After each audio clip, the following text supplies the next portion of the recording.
The 2024 wide receiver draft class is loaded. Can rookie speedsters Brian Thomas Jr., Xavier Worthy, and Troy Franklin help you win fantasy championships next season? We discuss the 2024 wide receiver class in depth on today's episode of Locked On Fantasy Football.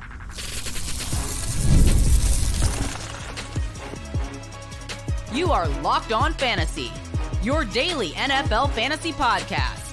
Part of the Locked On Podcast Network, your team every day.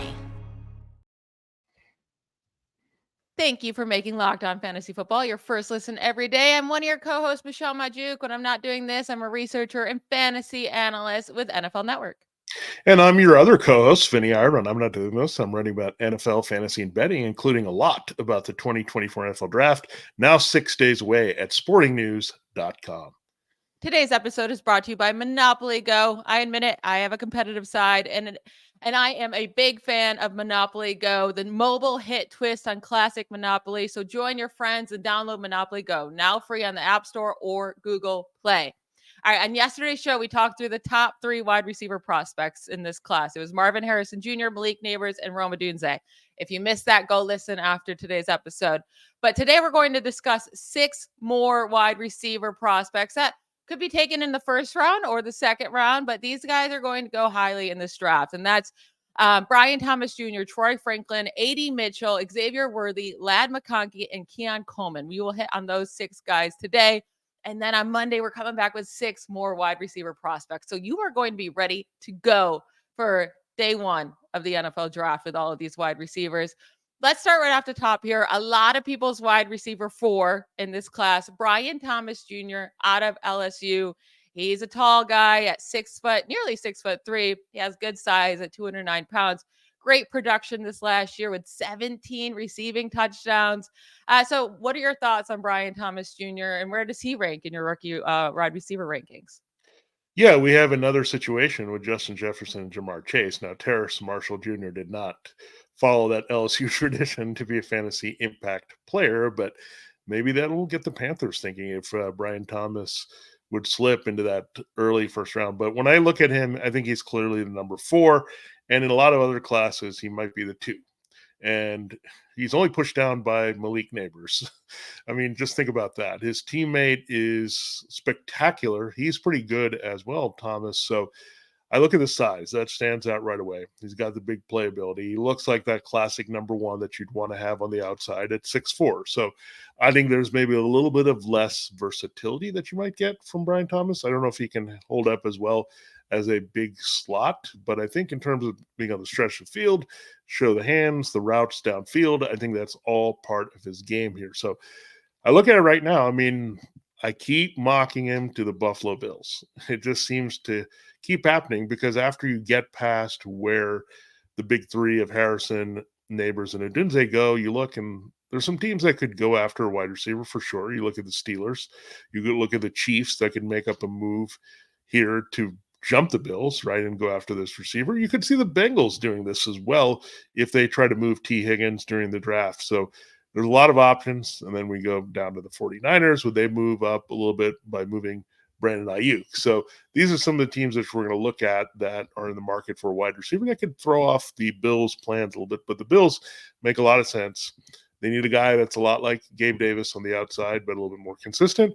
They need a potential number 1 like Stephon Diggs. So Thomas is the best spot for me and clearly the 4th wide receiver. And I think he'll be the 4th wide receiver off the board as well. I just don't know if he's going to last to that Bills pick.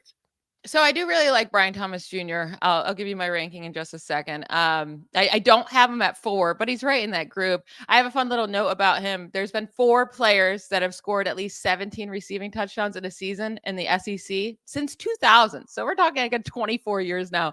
That's Brian Thomas Jr., Jamar Chase, Justin Jefferson, and Devonta Smith. End of list. It's a really nice list to be with. I do really, really like him. And there's some really, I mean, in those 20s, there's a lot of landing spots for him that would be fantastic. You mentioned the Bills.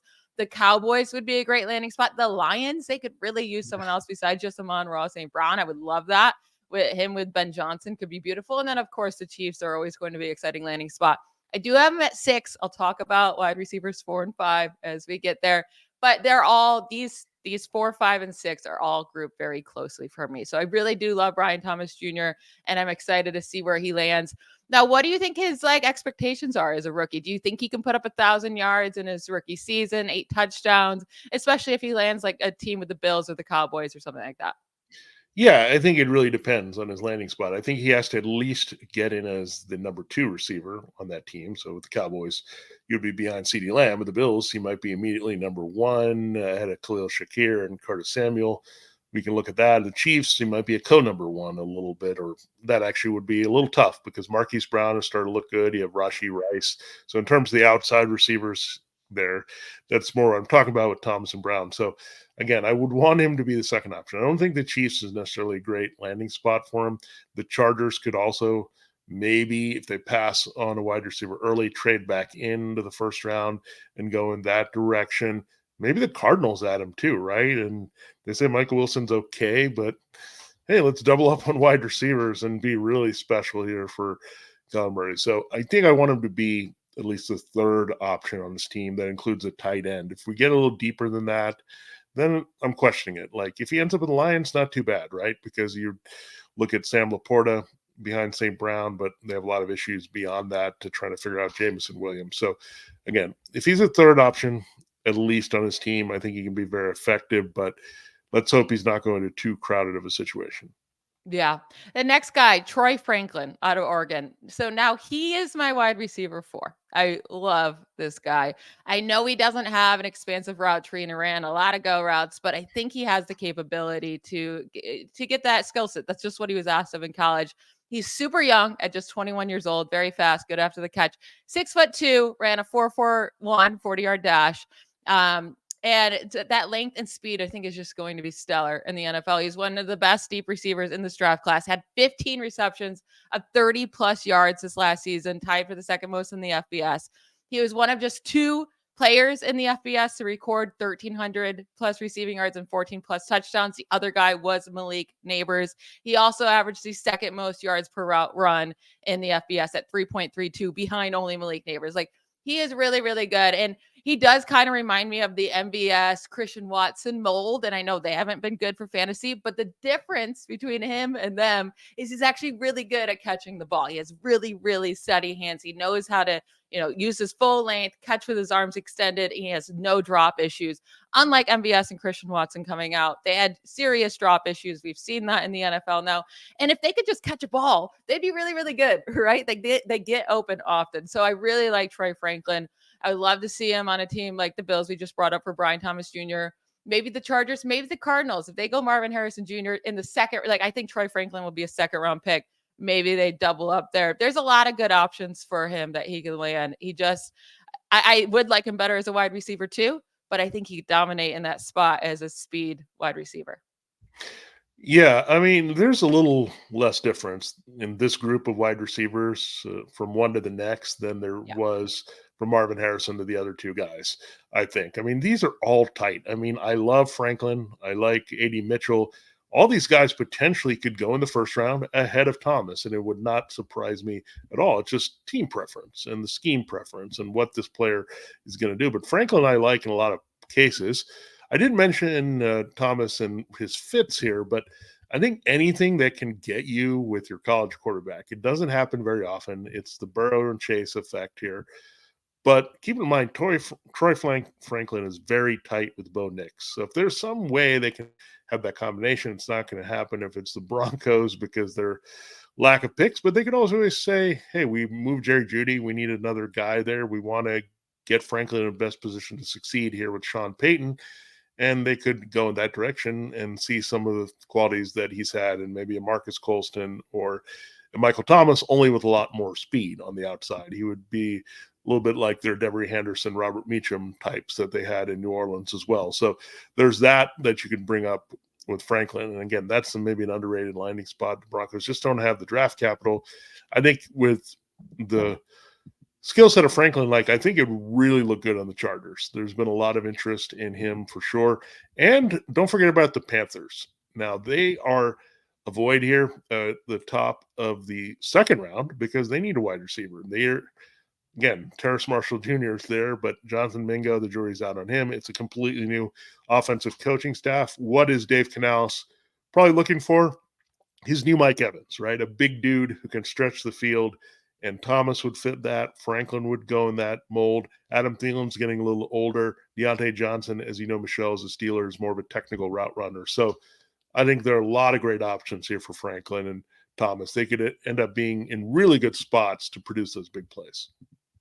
Yeah, even like there's so many spots for him that a team's going to want his skill set. I think he's going to go rather early, top 40 pick or around there. And I wouldn't love him with the Panthers because of Bryce Young, but maybe he can step Or it maybe up. he lifts Bryce Young, as we mentioned. Yeah. The quarterback needs the receivers and the receiver needs the quarterback. So it can work both ways there, hopefully. But yeah, I would be agreeing with you that the Panthers are not as exciting now, given the state of Bryce Young. We're going to talk about two Texas wide receivers in our next segment. One I'm super high on, one I'm not, although you just said you're high on him. So we might have differing opinions on this next group. I'm excited to get into it. All right. We will do that. Before then, we will hear from one of our great sponsors. Yeah, we just mentioned we have a new exciting sponsor on the show, and the teams are making a lot of investments here in the future of their franchises. When it comes to your financial future, you think you've done it all. You've saved, you've researched, you've invested all that you can. Now you need to make those investments and take them to the next level by using what every financial great uses. That's Yahoo Finance. And really, I can't say enough. This is a good tool. I'm always investing and looking to protect the future. And you want to do this too with all the resources available for you. And Yahoo Finance has been doing it for a long time, for more than 25 years. They've been the brand behind every great investor. Whether you're a seasoned investor or looking for that extra guidance, Yahoo Finance gives you all the tools and data you need in one place. They're the number one finance destination, producing a holistic look at the financial news cycle, including breaking news, original editorial perspective, analyst ratings, independent research, customizable charts, and so much more. Everything at your fingertips there. Securely link your brokerage accounts to a unified view of your wealth, including 401k and other investments. Comprehensive perspective is what sets apart great investors, and it's how Yahoo Finance ensures you will have the insight to look at your wealth in its entirety. Check it out. The community of more than 99 million users each month. The real strength is connecting with your financial success. Check it out. Again, for comprehensive financial news analysis, go to yahoofinance.com, the brand behind every great investor, the number one financial destination for you, finance and everything needed for investing. That's yahoofinance.com. That's yahoofinance.com. All right. Make sure you're checking out all the great draft content on the network. We will continue doing more of that for you on today's show. Now, we have a couple of Texas Longhorns. We talked about that LSU duo, Malik Neighbors and Brian Thomas. Now we have a couple of Longhorns, late first round, early second round. Adonai, A.D. Mitchell, Xavier Worthy. We know what Worthy did at the combine. He absolutely went nuts running the 40. Mitchell can also fly. He's got good size. So tell me why you like Worthy ahead of Mitchell, Michelle. Yeah. And So starting with AD Mitchell here, so this is my thing. I'm a Texas Longhorn fan. It just started a couple years ago, so it's not like a long time thing, but I just started, getting it. I moved to Houston and got into Texas Longhorns, been watching them. I watched pretty much every game. There was never one moment I was watching the games this year where I thought AD Mitchell was going to be even considered as a first round draft pick or second. Like, I didn't even know he was like being thought of as this great NFL prospect. Honestly, like there's nothing that popped off the tape for me whatsoever when I was watching the game. So I was shocked after the season when I was seeing all these mock drafts having him so high. He's a big body, quick release. Like he has decent skills. He doesn't always use them. He's inconsistent. Like he'll just disappear at times, 100%. I don't know if that's going to get better in the NFL. He did score a lot of touchdowns this past year, 11. He did score a touchdown in 9 of 14 games. That's awesome. But with the receptions and the receiving yards, very, very inconsistent. PFF does have him as their wide receiver 4 in this class, and a lot of people do. So I don't want to act like I know more than anyone else. I just personally watching the games, I didn't think he was special at all. He didn't do really anything at Georgia. I know he missed 9 games in 2022, and then he was just in his first year in 2021. But yeah, I don't know. I don't really see anything too special about him personally. Well, first of all, Michelle, how dare you go against the grain and have your own original opinion about a player? How dare you do that? That's fair. I mean, I think you're breaking down some things that are concerns. I think the reason that some people get drafted over others is the ceiling versus floor argument. And some are looking, okay, how good or how great can this player be versus, this is a solid guy that's going to get me some returns. But am I looking, did a home run here and have one of the best receivers in the league? Now, I think there are a wide range of outcomes here on Mitchell. Again, buzzword in the industry, wide range of outcomes. But when you look at it, I think it's true. Like, I think you mentioned Franklin with the reliable hands. Thomas has just been a playmaker and he scores. I think you get caught in between a little bit with Mitchell. Can he be consistent enough to score those touchdowns, to make those big plays where you can trust him all over the field? But he has tantalizing physical skills, and that might get him a bit, quote, overdrafted a little bit. And that's why on paper he's looking great. But can he put it all together with the mental aspects of the game, intangibles, like be really committed to get there? And that's something we all don't know, right? We can only look at what their body of work is and kind of speculate on that. So I do think he's worth it. Again, it still comes down to, like these other guys, the landing spot. Is it going to be a place where he's going to be in the top 2 or top 3 conversation? Like, I wouldn't like him on the Chiefs because they would draft him, and quite frankly, their early receiver drafting is a little bit off, and that would say, red flag a little bit, the way that Marquise Brown has looked healthy, and they're not disciplining Rice, it looks like. So, yeah, that would not be a good fit for me. I think it would be a good reality fit for Mitchell because he could learn and kind of develop and be cheap, but I don't know if that's a great fantasy fit. So I think the jury's still out on his value. And I think, to me, I think Xavier Worthy has some more exciting upside in general. And he'd be a guy I'd be excited about if he lands in the right spot, where I think Mitchell, lukewarm, I need to wait and see. I'm not going to bang the table to go after him as a rookie. Yeah, so with Xavier Worthy, it was the exact opposite watching these two, right? Well, you're Yeah. watching Xavier Worthy in Texas, you're like, oh my gosh, this dude is so good. And it's not just the 40 time he ran. Like, he was 165 pounds. He probably got, because he was already back up to 170 by his pro day. He probably lost the weight to beat that record, whatever. Like, that's impressive in its own. But we've seen many people run extremely fast 40s and do nothing in the NFL. That's not really what it is. He knows how to use that quickness in his routes. Great route runner, great footwork, knows like the burst out of his breaks. Excellent. He put up the production. I guess it was the opposite of AD Mitchell, not as many touchdowns last year. He did have 12 touchdowns in 2021, 9 in 2022. That came down to 5 last year, but led the team in receiving yards. I think he is that type of wide receiver that can handle the volume more than AD Mitchell. So I do see him not just as a speedster, which obviously teams are going to use him as, but also he can run those intermediate routes, those shorter routes, do stuff after the catch. Like, I just see him more of a wide receiver that can handle the volume and be more consistent than an AD Mitchell. I have Worthy as my wide receiver 5 in this class behind Troy Franklin in the top 3.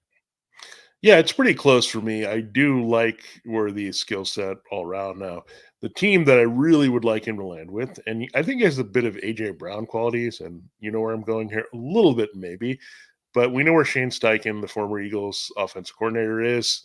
He's in Indianapolis. I think this would be a fantastic fit. You need somebody to go track down Anthony Richardson's deep balls, and that's what the Chiefs realized. Okay, we got to get a guy who can fly, that's going to catch all these balls downfield. And I think the Bears might be thinking about that too early in the draft, where DJ Moore may not be that guy consistently. Keenan Allen's a slot guy, so we might need to go after Rome Odunze, someone who can track that ball and catch up to it downfield. So I think that's what I like about Worthy, is like speed is important now because you're stretching the field, and it opens up the running game. It opens up other routes for receivers. And if you've got the big arm quarterback, there's no reason you should have this. I mean, with all due respect to Michael Pittman, he's not that type of receiver consistently. And Alec Pierce has yet to prove that, especially with the new coaching staff. So I say, look, go after Worthy if you can. I wouldn't mind the Colts trading up to get him because I think he's just such a perfect fit in their offense. And I think maybe that's why I'm putting Worthy behind Mitchell because I want to have him land at that Colts spot. I don't want the Colts to end up with Mitchell. I want them to go get Worthy. And So you're talking in the second round, not in the first. yeah, second round. Yeah. I mean, Yeah. which is fine. I mean, they could trade up to get him if it's an important thing.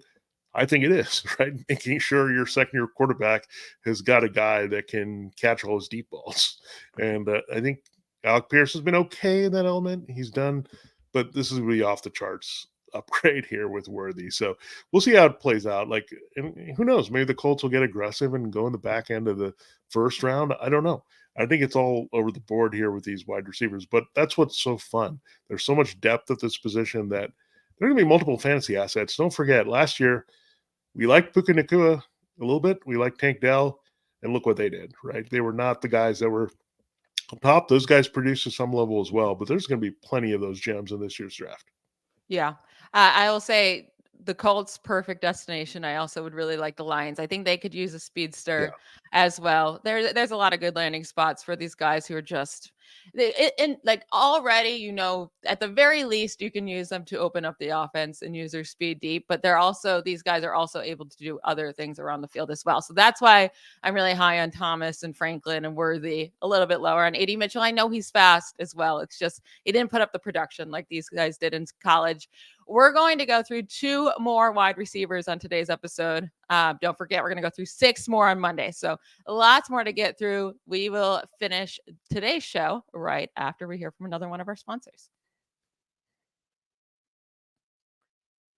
Guys, I need you all to listen up for this huge announcement. I have been tracking the leaderboards every day, keeping my eye on the scores, putting all my heart into it, and I'm super pumped to announce I'm finally on top. That's right. Obviously, I'm talking about the hit mobile game Monopoly Go. You've probably heard of it. It's been downloaded over 150 million times. It's a great mobile twist on classic Monopoly. You can play anywhere, anytime. You can explore hundreds of Monopoly boards from Las Vegas to Camelot to the moon, all while raking in a huge fortune. Charge rent on iconic properties, just like the classic Monopoly. You can charge your friends rent on your iconic properties or go after their Monopoly money by pulling bank heists and taking wrecking balls to their landmarks. But my favorite part is the leaderboards where you can see who's a Monopoly tycoon and who's gone bankrupt. So go get yourself on the charts. Download Monopoly Go now, free on the App Store and Google Play. For some programming announcement, the Locked On NFL Mock Draft is available now. Find the ultimate 6-episode series on Locked On NFL Draft to hear who the local Locked On experts are picking for every NFL franchise, with live reactions from local college football experts and even fantasy football angle, because Vinnie gives his thoughts on that. The Locked On NFL Mock Draft available now on Locked On NFL Draft on YouTube or wherever you get your podcasts. All right, 2 more guys that are considered highly in this draft class. There's Lad McConkey out of Georgia and Keon Coleman out of Florida State. Both, I think, have weaknesses that I'm worried about. Let's start with Lad McConkey. So first off, he's small, right? He's not short. He's 5'11 and a half, so almost 6 feet tall. 186 pounds, which doesn't seem that small, but like looking at him, he looks like a twig. I feel like you could just like break his arms. His arms are so tiny, and the tiniest hands of all time, like 8 3/8 inch hands. I mean, that's like the size of my hands. It's kind of wild. 22 and a half years old. He is a great route runner, elite separator, good speed, good after the catch. He can do everything right, and he can play outside, inside.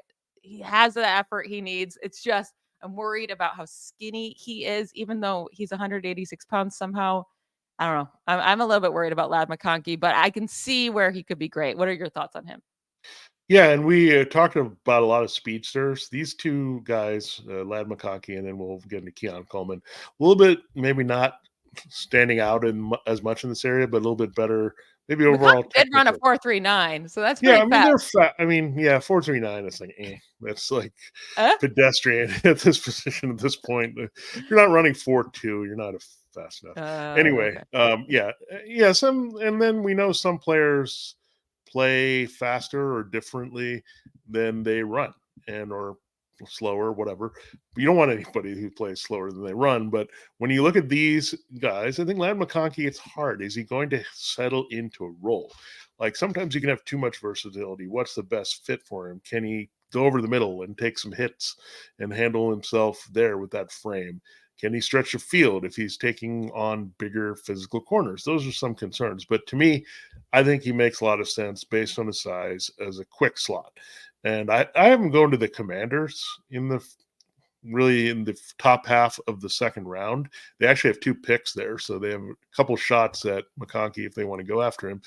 And why I have that is they lost Curtis Samuel. And I think you also look at their tight end room's got Zach Ertz, and he's near the end here to replace Logan Thomas. Austin Eckler, we don't know how much he has left in the backfield. And we know that Cliff Kingsbury wants to spread the field a little bit better with these receivers. So you need somebody with Terry McLaurin and Jahan Dotson. I think he'll be a good fit there. And a lot of teams, I know the Panthers are into him, but I wouldn't be into him with the Panthers. I just don't think he's that type of receiver that they need. You probably have to wait and see if he's a successor to Adam Thielen. I look at maybe the Steelers. I don't think necessarily they'll do it in the first round, but maybe if there's a trade down scenario, they can look at him as a technical receiver to go with what they have in George Pickens as a field stretcher. So I think that's what you have to look at. What do they have on the other side? I also can see the Bills, if they have to double up, and I think they need to double up at receiver.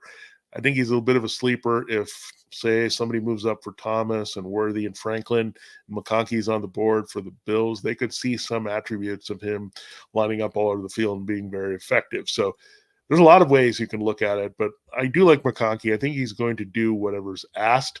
I'm just worried about him in the pecking order if he can get enough looks here to be fantasy relevant. Yeah, I think he's going to need a ton of receptions to be fantasy relevant.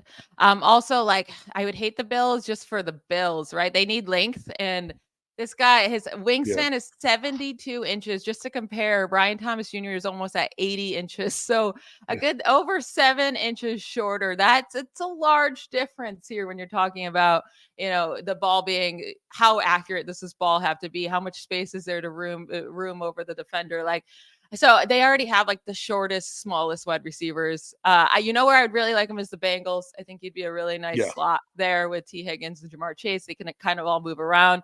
And then if they have to let T. Higgins go next year, they maybe let him take over that second spot. That's a good point. Yeah, I would like that. Or the Cowboys, next to CeeDee Lamb. I wouldn't want him to be the wide receiver 1, but if there's another tall guy in their offense that can handle that aspect, like a CeeDee Lamb, I think that would be a nice landing spot for him. And one last guy, Keon Coleman. So for him, he's got the size, 6'3", 213 pounds, 78-inch wingspan. So he's got it, right? The production, not so much. First 2 years spent at Michigan State, 798 yards was his highest receiving yards in college. Then he went to Florida State, 11 touchdowns, but only 658 receiving yards. Now he did lead the team there. So, and he doesn't turn 21 until September. So he's super young, ran a 4.61. So on the slower side, but his play speed is kind of fine. He can make those incredible catches, but at the same time, in between, he doesn't really do a whole lot. What are your feelings on Keon Coleman? Yeah, and if you're going to check out, and you should check out the mock draft special here on the network, there were some comments I made with the mock draft actually going to the Panthers. Again, I'm not sure I totally would agree with that fit, again, because I think he has some of the qualities of Deontay Johnson and Adam Thielen. So I don't know if you need that type of receiver in Carolina as much, but again, he could be one of those guys that plays faster than he tested, and we've seen some of that. And I think it was a bit of a disappointing combine for him when he had the revelation. This is why we're looking at all these other receivers ahead of him now. I think Coleman was being considered even as a late first rounder, but I don't think that's anything close to happening now. So I'm going to ask you this, Michelle, as a Steelers fan, and I guess I'm now an extension of you at this point. Do you think he's a good fit there? Because I always look at that, like George Pickens, you've got the speed on one side. You need a bit of a technician. You've lost Deontay Johnson. They need a wide receiver. So I think that's a pretty good landing spot for him. Really, it's a good landing spot for any receiver here with Wilson and Pickens. So I don't know. I think that's a really good spot for what he can do, especially in terms of the technical and red zone production.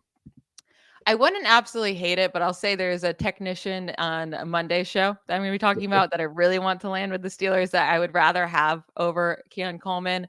I do think a nice landing spot for him would be another AFC North team, the Ravens, because they have the Zay Flowers who can get open, do everything after the catch. It would be really nice for them to have a bigger wide receiver on the other side that can just be more technical, like you said, more technically sound, unlike Zay Flowers. I think that would be a really nice landing spot for him. I have him ranked 10th in this rookie wide receiver class again, which is not bad. There's 15, Yeah. like there's a lot of good wide receivers in this draft class that I have all ranked around each other. So I'm not like super high on him. I don't think he's going to be immediately productive in the NFL. Unless he just lands in the most perfect landing spot ever. We'll have to wait to see that. But I am a little bit lower on him than some other. We'll talk about another guy on Monday's show. I'm super excited to get to. Yeah, McConkey, I do have higher than him at this point. It's pretty close, but I think him and Worthy, I had kind of flip flopped here, so I think I'm higher on Worthy now as we get closer. Xavier Leggett, he's another guy that's been rising up the boards behind this group, so we'll get him talked about on Monday as well. So a lot of interesting wide receivers. Again, a lot of it is not just based on their physical talent, but where they end up in the scheme and team that's going to take best advantage of those talents and help them get that favorable coverage to produce sooner rather than later. It's going to be really fun. I mean, the first 2 nights of draft, we're going to see so many wide receivers off the board, and it's going to be a lot of these guys are going to be fantasy relevant next year. Some are going to bust though. So this is what we're trying to figure out right now. We're going to get into more guys on Monday. That's it for today's show. Thank you to all for making Locked On Fantasy Football your first listen every day. Every dayers, come back on Monday. We'll be back with 6 more wide receiver prospects that we're digging into. Have a great weekend, everybody. Bye, y'all.